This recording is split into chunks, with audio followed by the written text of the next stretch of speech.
Hello viewers, welcome back to my channel once again. Viewers, যাদের JRBT multitasking viva interview এখনও হয়নি, তোমাদের জন্যই এই ভিডিও বানানো। জেআরবিটি মাল্টিটাস্কিং ভাইভা ইন্টারভিউ যেদিন থেকে শুরু হয়েছে, অর্থাৎ 1 ডিসেম্বর থেকে এখন পর্যন্ত যতদিন যে কোয়েশ্চনগুলি জিজ্ঞেস করা হয়েছে সেগুলি নিয়ে আমি ভিডিও বানিয়েছি।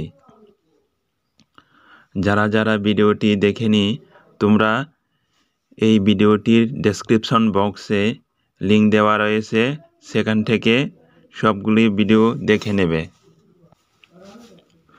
ভিউয়ার্স, যেসব ক্যান্ডিডেটদের এখনও ভাইভা ইন্টারভিউ বা মৌখিক ইন্টারভিউ হয়নি, তোমরা কিন্তু ভালো করে প্রিপারেশন করে যাবে ইন্টারভিউ দেওয়ার জন্য। কেননা এবারই ত্রিপুরা রাজ্যে জেআরবিটির মাধ্যমে প্রায় 2500 জন একসাথে লোক নিয়োগ করা হচ্ছে। অর্থাৎ আপনার এবার চাকরি পাওয়ার সুযোগ অনেক চান্স রয়েছে। এই সুযোগ হাতছাড়া করবে না। এখন সব কিছু ভুলে গিয়ে মন প্রাণ দিয়ে পড়াশোনা করো, দেখবে তোমার জীবনে সাফল্য আসবেই।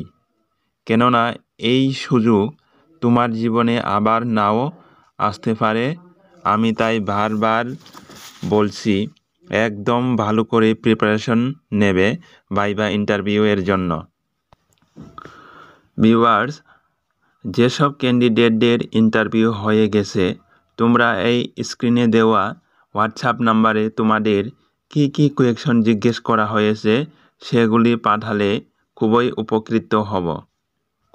তাহলে দেরি না করে আজকে JRBT multitasking staff group D viva ইন্টারভিউতে কি কোয়েশ্চন জিজ্ঞেস করা হয়েছে সেগুলি দেখে নেব।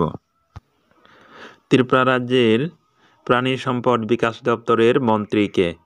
এর উত্তর হয়ে যাবে শ্রী সুধাংশু দাস। তিনি হচ্ছেন ত্রিপুরা রাজ্যের প্রাণী সম্পদ বিকাশ দপ্তরের মন্ত্রী। এরপরে প্রশ্ন জিজ্ঞেস করা হয়েছে, বর্তমানে ত্রিপুরা রাজ্যে কয়টি জেলা রয়েছে? জেলাগুলির নাম কি?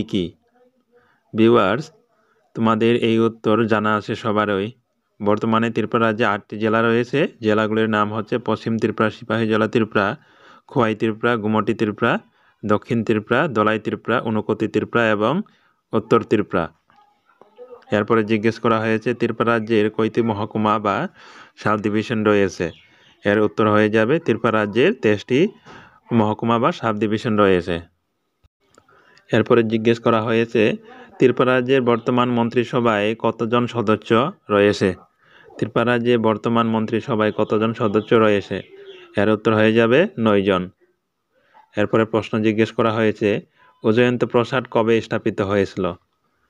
উদয়ন্ত প্রসাদ কবে স্থাপিত হয়েছিল? এর উত্তর হবে 1900 সালে। এরপরে জিজ্ঞেস করা হয়েছে, ত্রিপুরা রাজ্যের প্রথম মহারাজা কে ছিলেন? এর উত্তর হবে রাজাচন্দ্র। এরপরের প্রশ্ন, ত্রিপুরা রাজ্যের শেষ রাজার নাম কি? এর উত্তর হবে মহারাজা বীর বিক্রম কিশোর মাণিক্য। এরপরে জিজ্ঞেস করা হয়েছে, ত্রিপুরা রাজ্যের আয়তন কত? ত্রিপুরা রাজ্যের মোট আয়তন হচ্ছে 10,491.69 বর্গ কিলোমিটার বা স্কোয়ার কিলোমিটার। এরপরে জিজ্ঞেস করা হয়েছিল, ত্রিপুরা রাজ্যের বর্তমান রাজ্যপালের নাম কি? ত্রিপুরা রাজ্যের বর্তমান রাজ্যপালের নাম হচ্ছে নালু ইন্দ্রসেনা রেড্ডি। এরপরে জিজ্ঞেস করা হয়েছে, ত্রিপুরা রাজ্যের উচ্চতম পাহাড় শ্রেণী কোনটি? ত্রিপুরা রাজ্যের উচ্চতম পাহাড় শ্রেণী কোনটি? এর উত্তর হবে বেটল্যাংসিপ। এটি জম্পুই পাহাড়ে অবস্থিত। এরপরের প্রশ্ন, ত্রিপুরার দীর্ঘতম নদীর নাম কি এবং এর দূরত্ব বা ডিস্টেন্স কত? এর উত্তর হয়ে যাবে ত্রিপুরা রাজ্যের দীর্ঘতম নদীর নাম হচ্ছে মনু নদী। এর ডিস্টেন্স হচ্ছে 167 কিলোমিটার। ভিউয়ার্স, এরপরের প্রশ্ন জিজ্ঞেস করা হয়েছে, রবীন্দ্রনাথের রাজর্ষি উপন্যাসে কোন নদীর নাম উল্লেখ করা আছে? রবীন্দ্রনাথের রাজর্ষি উপন্যাসে কোন নদীর নাম উল্লেখ করা আছে? এর উত্তর হয়ে যাবে গুমটি নদীর নাম উল্লেখ করা হয়েছে। এরপরের প্রশ্ন জিজ্ঞেস করা হয়েছে, রবীন্দ্রনাথ ঠাকুরের লেখা প্রথম কাব্যগ্রন্থটির নাম কি? রবীন্দ্রনাথ ঠাকুরের লেখা প্রথম কাব্যগ্রন্থটির নাম হচ্ছে ভগ্নহৃদয়। এরপরের প্রশ্ন, মুকুট নাটক কার অবলম্বনে লেখা? এর উত্তর হয়ে যাবে মুকুট নাটক অমরমাণিক্য রাজার অবলম্বনে লেখা। এরপরে জিজ্ঞেস করা হয়েছে নিপকো এর পুরো নাম কি? নিপকো এর পুরো নাম হচ্ছে north eastern electric power corporation. এরপরে জিজ্ঞেস করা হয়েছে ওএনজিসি এর পুরো নাম কি? ওএনজিসি এর পুরো নাম কি? এবং ত্রিপুরা রাজ্যে খনন কাজ কবে শুরু করেছিল ওএনজিসি? এর উত্তর হবে ওএনজিসি এর পুরো নাম হচ্ছে oil and natural gas corporation. 1972 সালের জুলাই মাসে ত্রিপুরার প্রথম খনন কাজ শুরু করেছিল ওএনজিসি। এরপরের প্রশ্ন নির্মহল কোন মহকুমায় অবস্থিত? এর উত্তর হয়ে যাবে নির্মহল সোনামুড়া মহকুমায় অবস্থিত। এরপরের প্রশ্ন ত্রিপুরা সুন্দরী মন্দিরটি কোথায় অবস্থিত? ভিউয়ার্স, প্রশ্নটি আবারও বলছি, ত্রিপুরা সুন্দরী মন্দিরটি কোথায় অবস্থিত? এর উত্তর হয়ে যাবে রাজধানী আগরতলা থেকে প্রায় 55 কিলোমিটার দূরে গুমটি জেলায় উদয়পুরের কাছে এই মন্দিরটি অবস্থিত। এটি 51 পীঠের অন্যতম একটি বলে কথিত। এটি হিন্দুদের পবিত্র তীর্থস্থান। এরপরে জিজ্ঞেস করা হয়েছে ত্রিপুরার সর্ববৃহৎ লেকটির নাম কি? প্রশ্নটি খুবই গুরুত্বপূর্ণ। ত্রিপুরার সর্ববৃহৎ লেকটির নাম কি? এর উত্তর হবে ত্রিপুরার সর্ববৃহৎ লেকটির নাম হচ্ছে দম্বুর লেক। এরপরে প্রশ্ন জিজ্ঞেস করা হয়েছে ত্রিপুরা রাজ্যের নারকেল চারা উৎপাদন কেন্দ্রটি কোথায় গড়ে উঠেছে? ত্রিপুরা রাজ্যের নারকেল চারা উৎপাদন কেন্দ্রটি গড়ে উঠেছে উত্তর ত্রিপুরার পানিসাগরে। এরপরে জিজ্ঞেস করা হয়েছে ককবরক ভাষা দিবস কোন দিনটিতে পালন করা হয়? ককবরক ভাষা দিবস 19শে জানুয়ারি দিনটিতে পালন করা হয়ে থাকে। এরপরে জিজ্ঞেস করা হয়েছে ত্রিপুরা লোকসভার আসন সংখ্যা কয়টি? এর উত্তর হবে 2টি। এরপরের প্রশ্ন জিজ্ঞেস করা হয়েছে ত্রিপুরার কেন্দ্রীয় বিশ্ববিদ্যালয় কোথায় অবস্থিত?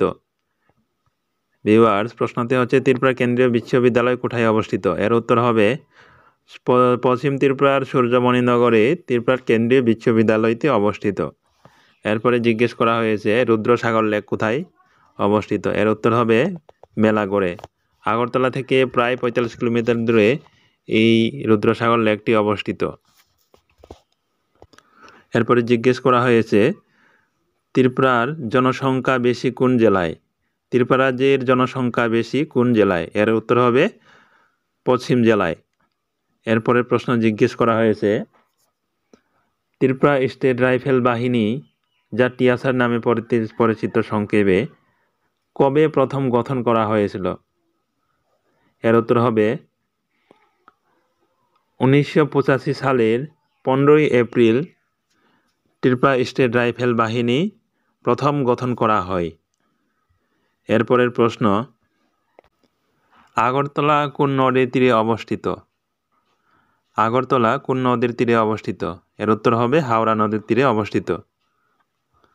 এরপরের প্রশ্ন ত্রিপুরার দৈর্ঘ্য এবং প্রস্থ বলার জন্য বলা হয়েছে ক্যান্ডিডেটকে। ত্রিপুরার দৈর্ঘ্য হচ্ছে 183.5 কিলোমিটার ও প্রস্থ হচ্ছে 112.7 কিলোমিটার। এরপরের প্রশ্ন বর্তমান বিধানসভা ভবনটি কোথায় অবস্থিত? বর্তমান বিধানসভা ভবনটি কোথায় অবস্থিত? এর উত্তর হবে ক্যাপিটাল কমপ্লেক্স আগরতলা। এরপরে জিজ্ঞেস করা হয়েছে ত্রিপুরা রাজ্যের প্রথম মুখ্যমন্ত্রী কে ছিলেন? ত্রিপুরা রাজ্যের প্রথম মুখ্যমন্ত্রী হচ্ছেন শ্রী শচীন্দ্রলাল সিংহ। এরপরের প্রশ্ন রাজ্যের সর্ববৃহৎ তাপবিদ্যুৎ কেন্দ্রটি কোথায় অবস্থিত? রাজ্যের সর্ববৃহৎ তাপবিদ্যুৎ কেন্দ্রটি কোথায় অবস্থিত? এর উত্তর হবে রামচন্দ্রনগরে। এরপরে জিজ্ঞেস করা হয়েছে কামান চৌমনির কামানটি কার আমলের?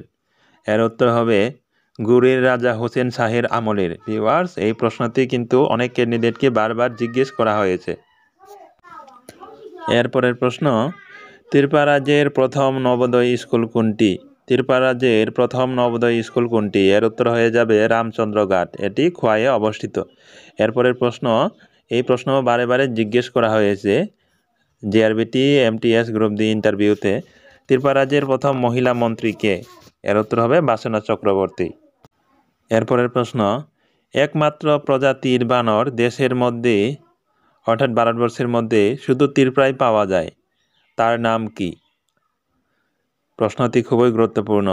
একমাত্র প্রজাতির বানর ভারতবর্ষের মধ্যে শুধু ত্রিপুরায় পাওয়া যায়, তার নাম কি? এর উত্তর হবে ape hoolock gibbon. Ape hoolock gibbon. এরপরের প্রশ্নটি হচ্ছে ত্রিপুরা রাজ্যের প্রথম নদী ব্রিজটির নাম কি? ত্রিপুরা রাজ্যের প্রথম নদী ব্রিজটির নাম হচ্ছে চাকমাঘাট। এটি তেলিয়ামুড়াতে অবস্থিত। ভিউয়ার্স, ভিডিওটি যদি আপনার হেল্পফুল বলে মনে হয় তাহলে ভিডিওটি লাইক, শেয়ার এবং চ্যানেলটি অবশ্যই সাবস্ক্রাইব করবেন। ধন্যবাদ সবাইকে। দেখা হবে পরবর্তী ভিডিওতে।